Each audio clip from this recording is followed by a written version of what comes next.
Plantas, mujeres sabias y caza de brujas. Capítulo 9. Botánica sacra y jardines de piedra. Plantas mágicas contra demonios. Hubo dos insignes filósofos griegos que estudiaron, copiaron el saber de los egipcios y fueron los creadores de la botánica: Teofrasto y Dioscórides. Y en el capítulo anterior pudimos ver cómo dos médicos, Hipócrates y Galeno, habían impulsado la medicina abandonando concepciones arcaicas que atribuían las enfermedades humanas al castigo de los dioses. En un supuesto diálogo entre Hipócrates y 800 años después Galeno, algo así se dirían: ¿Crees, amigo Gale, que mi esfuerzo por racionalizar las causas de la enfermedad ha servido para algo 700 años después de mi muerte? La superstición, querido Hipo, es el recurso de la ignorancia y también de la pereza hacia el estudio. Por eso me temo que será eterna. A la muerte de Galeno, en el año 215 después de Cristo, ya había ocurrido un acontecimiento que tendría una especial, duradera y muy significativa influencia sobre la enfermedad, el dolor, la asistencia médica, el uso de plantas curativas, la forma de considerar el cuerpo, la sexualidad y el concepto sobre la mujer. Ese acontecimiento fue el cristianismo. En ello tuvo mucho que ver Flavia Julia Helena, también conocida como Helena de Constantinopla o Santa Helena de la Cruz, que nació hacia el 250, una emperatriz romana y posteriormente proclamada como santa de las iglesias católica, luterana y ortodoxa. Esta mujer sabia fue convertida al cristianismo por su hijo Constantino y posteriormente fue ella la que le influyó para que permitiese el culto cristiano en el Imperio Romano. Así que, después de haber sido considerado enemigo del Estado y perseguido, el cristianismo fue por fin permitido como culto, en el 313, por Constantino I el Grande, y en el 392 sería impuesto como la religión oficial de todo el imperio por el emperador Teodosio. Con el mismo fanatismo con el que antes fueron perseguidos los cristianos y judíos, ahora se hostigó a quienes practicaran otra fe. La realización de cultos paganos fue considerada alta traición y los templos y lugares sagrados paganos fueron destruidos, como el oráculo de Delfos. No más sibilas, parece que decía este movimiento ultra. Se acabaron el beleño, la mandrágora y la hiedra con vino, y se persiguió con saña la adivinación. Imaginaros a Constantino persiguiendo a Rapel. Prohibido adivinar bajo pena capital. Un ejemplo de esta persecución fue cuando, en el año 415, se apagó bruscamente la estrella de la matemática, astrónoma y filósofa pagana Hipatia de Alejandría, cuando una turba de cristianos exaltados la mató con extrema crueldad, presagiando lo que siglos después constituiría la caza de mujeres a las que se les llamó brujas. Aquel trágico hecho marcó el ocaso de la cultura pagana en el mundo antiguo. Recientemente su memoria fue rescatada en la película Ágora por Alejandro Amenábar. Con Teodosio, los sacerdotes y dirigentes cristianos pasaron a ser funcionarios del Estado romano, y la misma estructura administrativa que tuvo Roma fue copiada por la Iglesia, poniendo a los obispos al frente de comunidades de fieles en las diócesis. Durante cientos de años, la simbiosis entre religión y poder será lo habitual. Los condes o poderosos se hacían obispos, y los obispos, aunque pobres de cuna, se convertían en condes y poderosos en sus respectivas diócesis. Por eso, reyes y papas, nobles y obispos, se trataban de tú a tú. La Iglesia consiguió con ello un poder que utilizará para imponer el culto cristiano sobre las creencias paganas en todos los confines del imperio, lo que logrará sobre todo en aspectos muy significativos, pero no en muchos de los ritos, filosofías, supersticiones, costumbres y conceptos religiosos que habían sido practicados durante siglos antes. El proceso llamado interpretatio cristiana, reinterpretación cristiana, quiere decir, se refiere a cómo la Iglesia adaptó elementos no cristianos de la cultura, arquitectónicos, artísticos, literarios, filosóficos o hechos históricos, científicos e incluso mágicos, a la cosmovisión del cristianismo, como una estrategia de cristianización de lo pagano. Así San Lorenzo in Miranda ocupó el templo de Antoninus y Faustina en Roma, y por ejemplo, menhir en Bretaña, pues podría estar coronado con una cruz. El moscóforo, una ofrenda atenea del siglo V a.C., se convertirá en el Cristóforo, símbolo de Jesús, el buen pastor. Lo pagano se refiere a las diversas creencias y prácticas religiosas no abrahámicas, incluso lo que era la religión tradicional pública y doméstica de la antigua Roma, el culto imperial, la religión helenística, la religión del antiguo Egipto, el politeísmo celta y germánico, las religiones de iniciación como los misterios eleusinos y el mitratismo, las religiones del antiguo cercano oriente y la religión de Cartago. Todo quedó proscrito. Aquí vemos a Floralia, de Prospero Piatti. Es un delicioso cuadro en el que se expresa cómo las Floralias eran unas fiestas mantenidas en honor de la diosa Flora, que por supuesto fueron suprimidas. La introducción del cristianismo chocó con un pensamiento religioso que existía desde hacía miles de años en los diversos territorios del imperio. Por poner un ejemplo cercano, en Iberia, concretamente en la actual y castellana Osma, persistía un pensamiento religioso de corte céltico, tradicionalmente muy tolerante. Lugh era el dios celta que se le representaba con sus armas, la lanza y la honda. Y aquí un vestigio de la ciudad celta Usama Argaela, actual burgo de Osma. El cristianismo no había podido desalojar las antiguas creencias de las comunidades rurales que sacralizaban fuerzas y elementos de la naturaleza, en especial el bosque, el agua, las piedras, expresadas en cultos como el de la montaña, entendida como centro cósmico. Contra esos cultos celtas o romanos actuó el cristianismo en un enfrentamiento duro, religioso, político, social y militar, para hacer prevalecer un tipo de pensamiento y de sentimiento en muchos aspectos diametralmente opuestos a los que hasta entonces habían sido mantenidos. Es decir, que muchos de esos ritos antiguos pervivirán y todavía perviven de forma paralela a la religión oficial, pese a que en su tiempo fueron considerados herejías o brujerías y perseguidos con excomunión, tortura y muerte. La interpretatio cristiana se utilizó también en la conceptualización botánica. Por eso, en la Edad Media, se debe tener en cuenta que el simbolismo de las flores contenido en la decoración europea cambió por completo, haciéndose muy distinto al que había existido en la antigüedad. Vamos a ver algunos ejemplos. La rosa, que fue símbolo del poder del emperador romano, cambió para ser reflejo de la influencia de la Iglesia. La rosa blanca representaría a la Virgen María y la roja a Jesucristo. El almendro, Prunus dulcis, el primer árbol en florecer, símbolo de fertilidad, renacimiento y resurrección en las antiguas civilizaciones, será el símbolo de la promesa de salvación de Dios para el pueblo elegido y se asociará también con la Virgen, al mismo tiempo virgen y fecunda. El abeto, Picea abies, antes de convertirse en un símbolo de la cristiandad, asociado con la resurrección de Cristo, como todos los árboles de hoja perenne, el abeto era un árbol que recordaba la idea de la longevidad y la inmortalidad.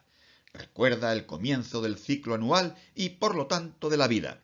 El abeto rojo representará a Cristo en su encarnación humana, como símbolo de sacrificio, muerte y vida eterna.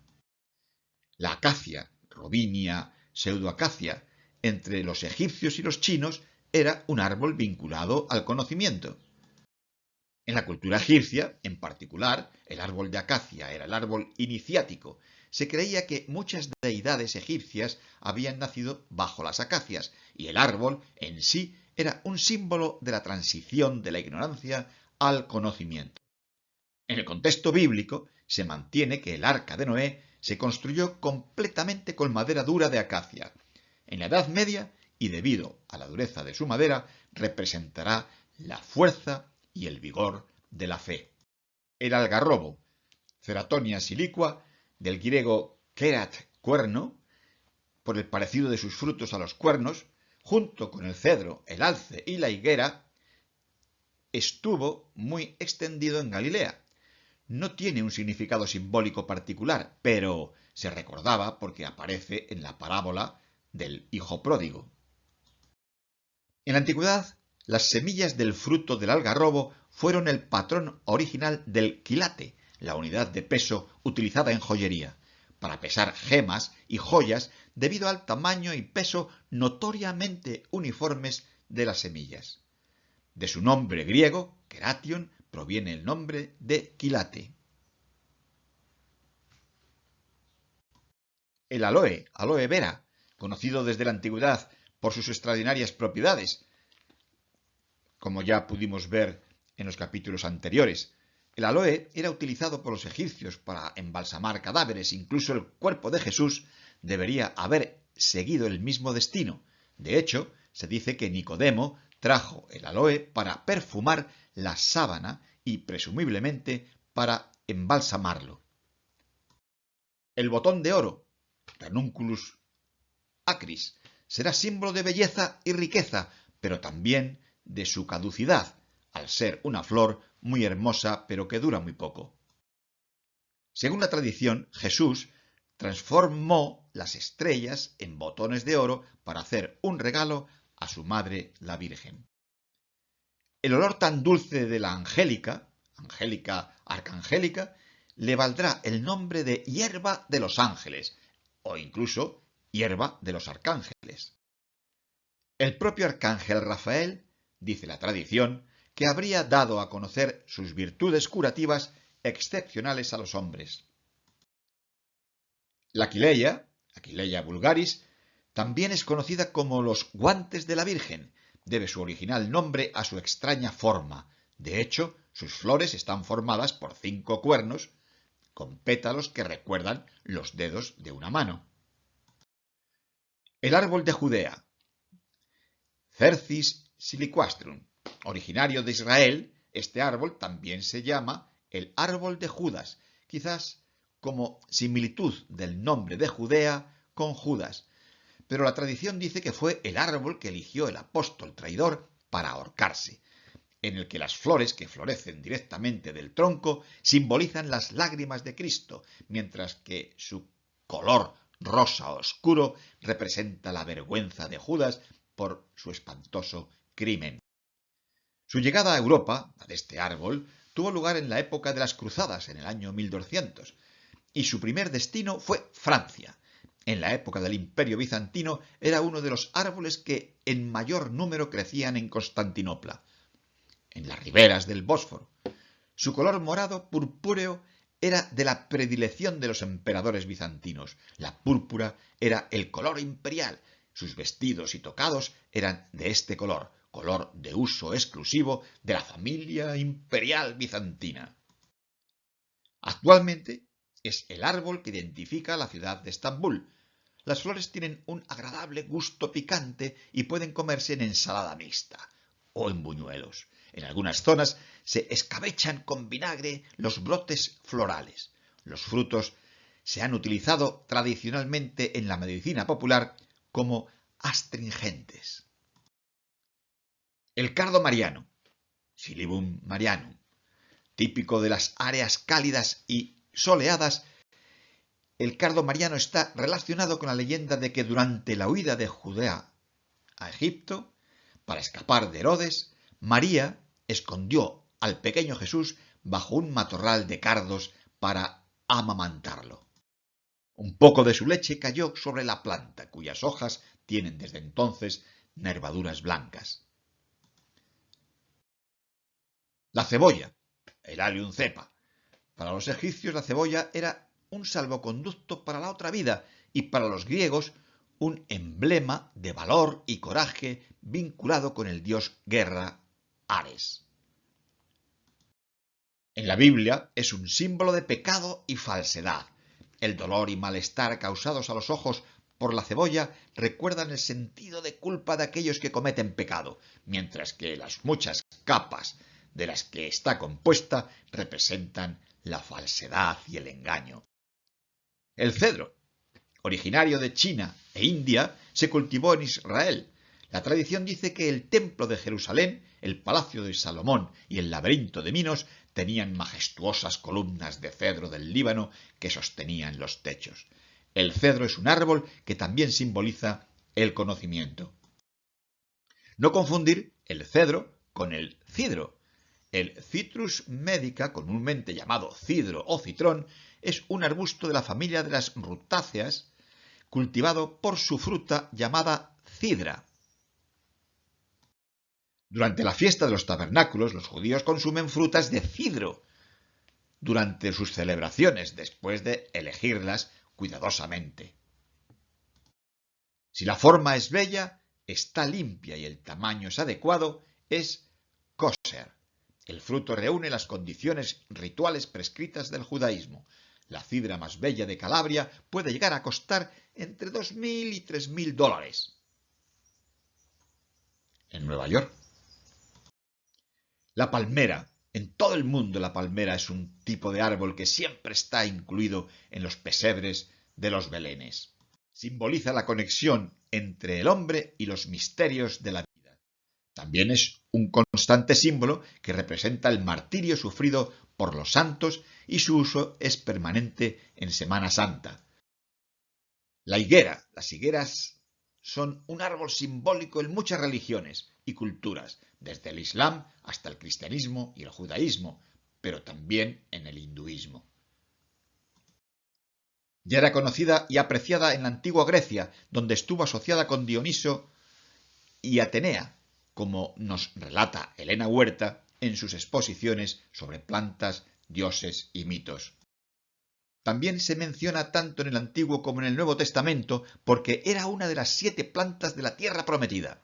En todas las civilizaciones siempre ha representado aproximadamente los mismos valores: abundancia, fecundidad, prosperidad, felicidad terrenal y ultraterrenal, pero también fuerza, luz y conocimiento. Lirio. El lirio Lilium candidum, una flor hermosa de aroma embriagador, se convertirá en símbolo de virginidad y pureza. Para los judíos era un símbolo de belleza y fertilidad. Para los cristianos se asocia con los conceptos de santidad y resurrección. En la iconografía cristiana se asocia con la Virgen y a San José a menudo se le representa con un palo del que crecen y florecen los lirios. El manzano. Malus domestica. El manzano se encuentra en muchas tradiciones mitológicas, siendo un árbol muy difuso.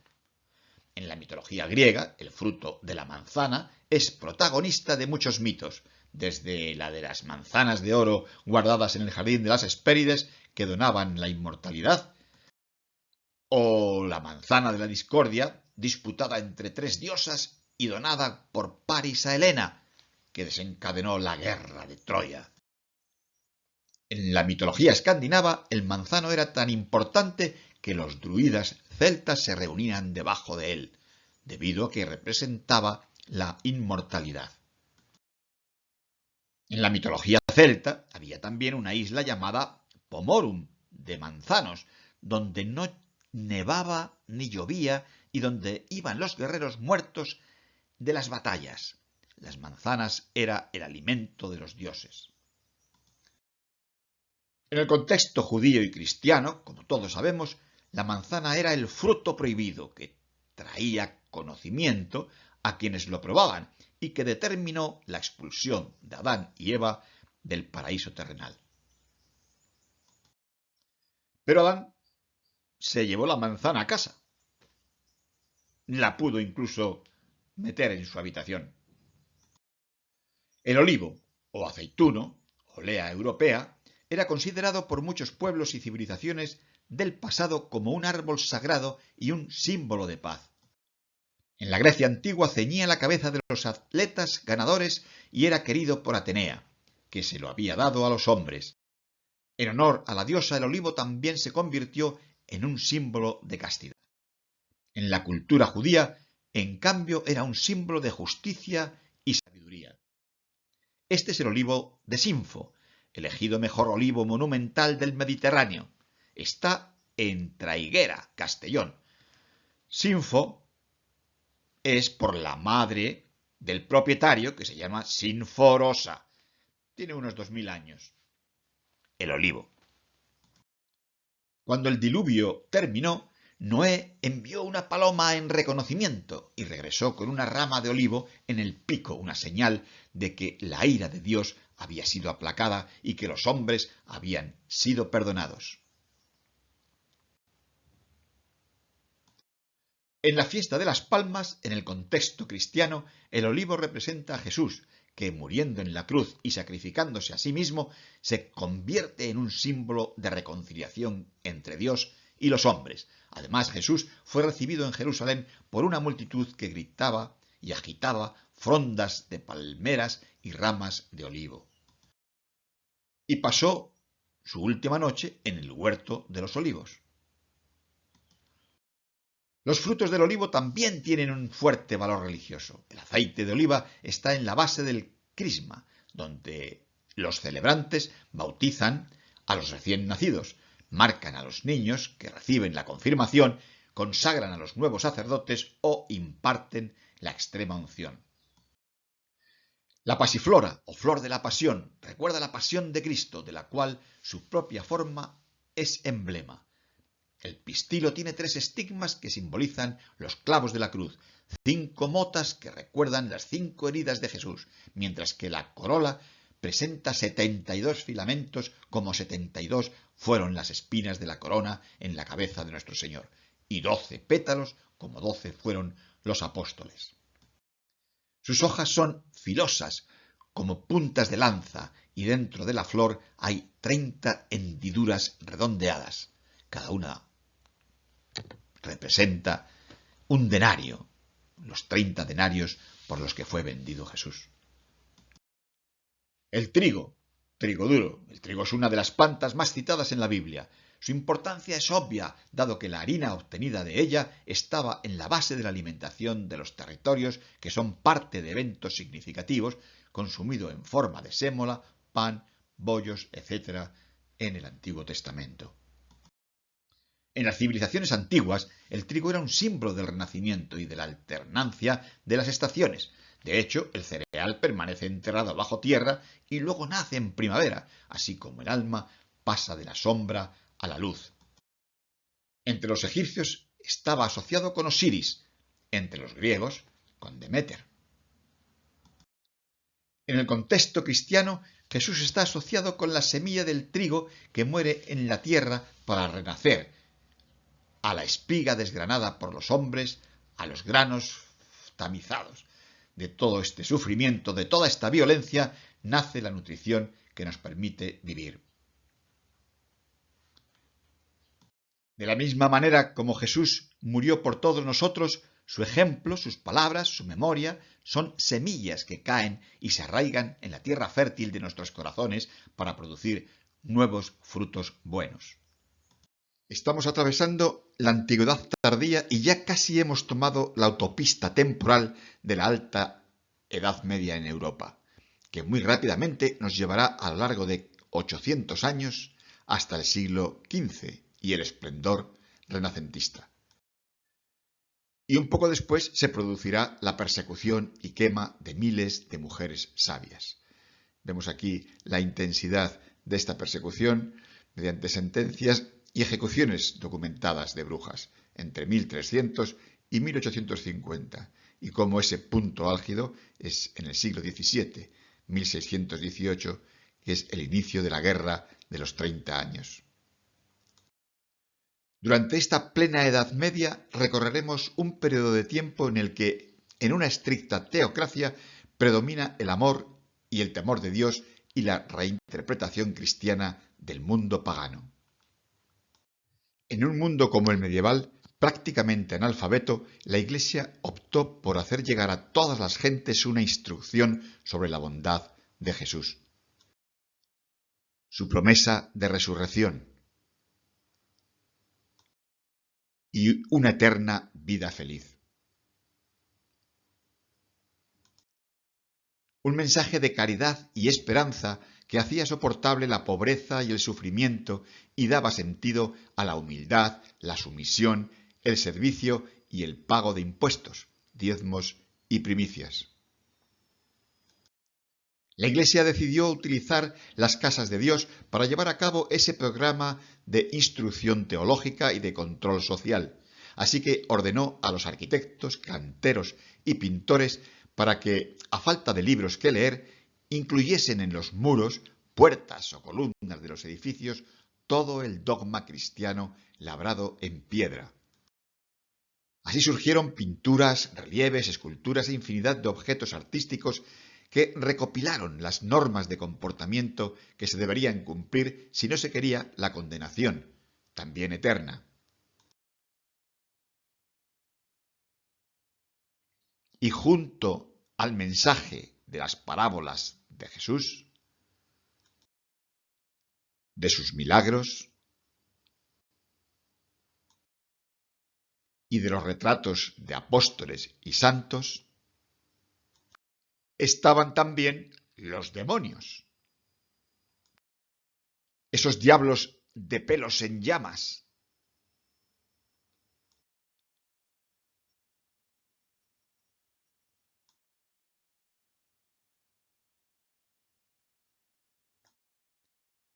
los monstruos del infierno, que se afanaban en raptar las almas de los moribundos en pecado. Hombres y mujeres pecadores experimentarán en el infierno el dolor de atroces instrumentos de tortura. Y aunque para algunos los demonios fuesen motivo de risa, ya veremos qué dirán cuando sean aporreados, ahorcados, desdentados con tenazas o masticados una y otra vez sin fin.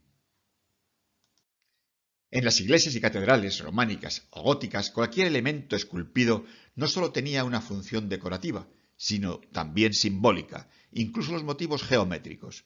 Las ondas y los zigzags representaban el agua, nutricia, de la naturaleza y también salvadora en el bautismo.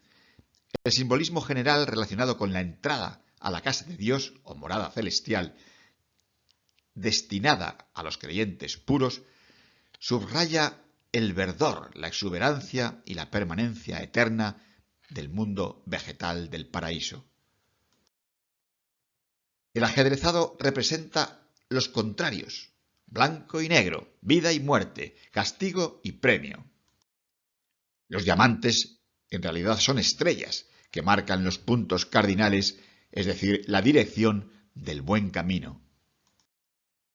Los trisqueles, esvásticas, hélices de estrógiras o levógiras son soles radiantes, símbolos arcaicos de los dioses celestes y ahora cristianizados.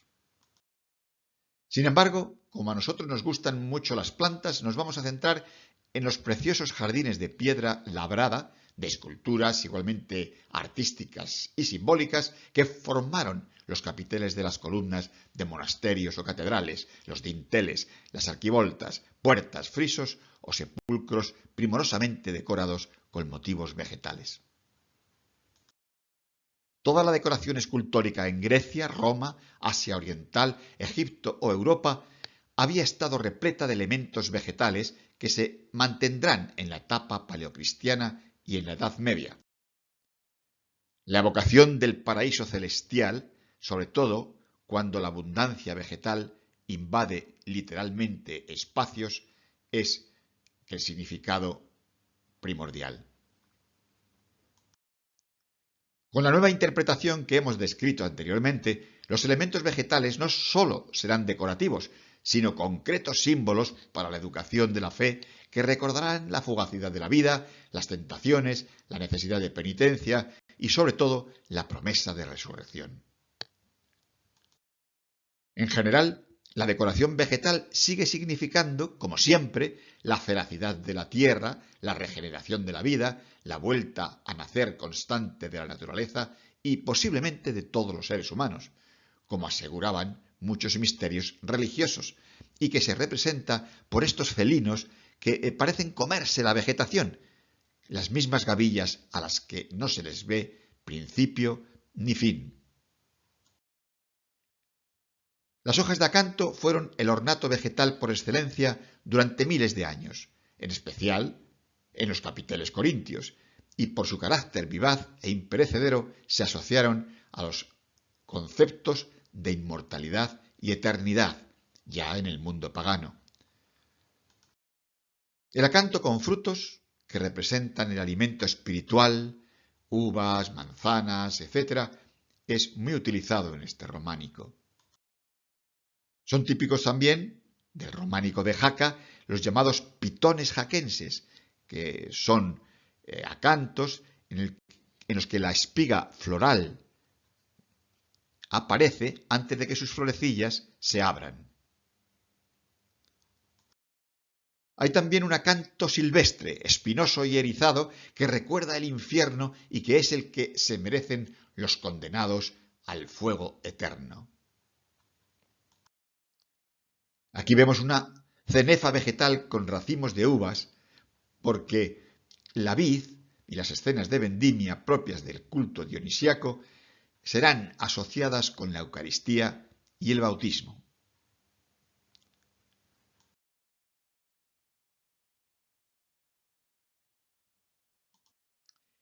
Los sarmientos, pámpanos, hojas de hiedra representarán la inmortalidad y la fidelidad.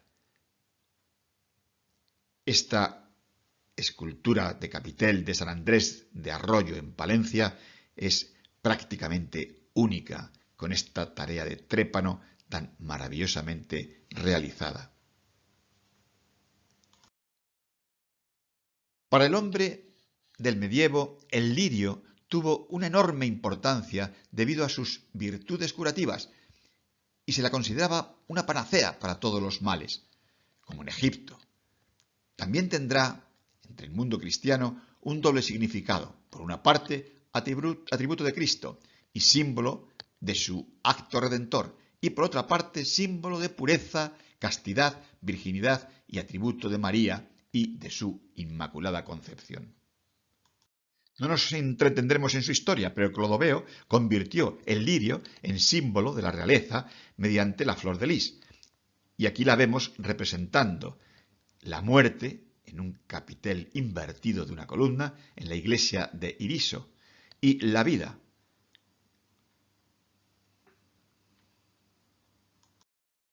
La palma, la hoja de palmito, se ha visto sometida como ningún otro elemento vegetal a un proceso de abstracción de tal magnitud que la distanció totalmente del modelo original, haciéndose merecedora de una denominación propia, la palmeta.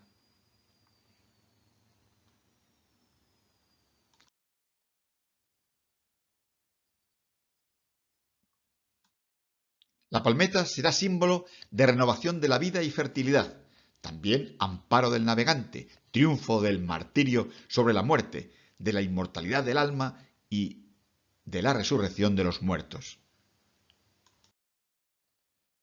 Son muy abundantes las reproducciones de piñas. En las culturas orientales el pino es símbolo de inmortalidad. Dionisos tiene la piña como uno de sus atributos de poder, lo cual le convertía en protector de la vida vegetal en general y de posibilitar su regeneración constante. La piña, el fruto que simboliza la inmortalidad de la vida vegetal.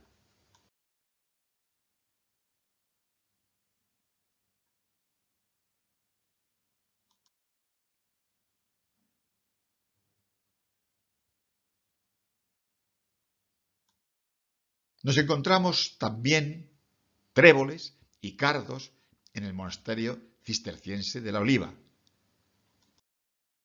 Y el Equisetum o cola de caballo, gozaba desde los tiempos más remotos de gran prestigio, sobre todo por su poder hemostático y su eficacia contra las afecciones graves de los riñones y de la vejiga. Actualmente se utiliza para combatir las hemorragias, vómitos de sangre, las afecciones renales y vesicales, los cálculos y las anemillas, y fue ampliamente representado también en piedra. Las rosetas. En botánica, una roseta es una disposición circular de hojas en las que todas se encuentran a la misma altura. Hay infinidad de tipos de rosetas. Una roseta es en general un motivo decorativo en forma de flor y cuyos pétalos están en disposición radial. Hay rosetas y rosetones que todos conocemos en las catedrales o iglesias. Rosetas muy complicadas. Rosetas hexapétalas, cuyo significado vamos a dejarlo para explicarlo con más detenimiento. Como los helechos, una planta que se utilizará en infinidad de reproducciones artísticas y cuyo significado describiremos en el próximo capítulo.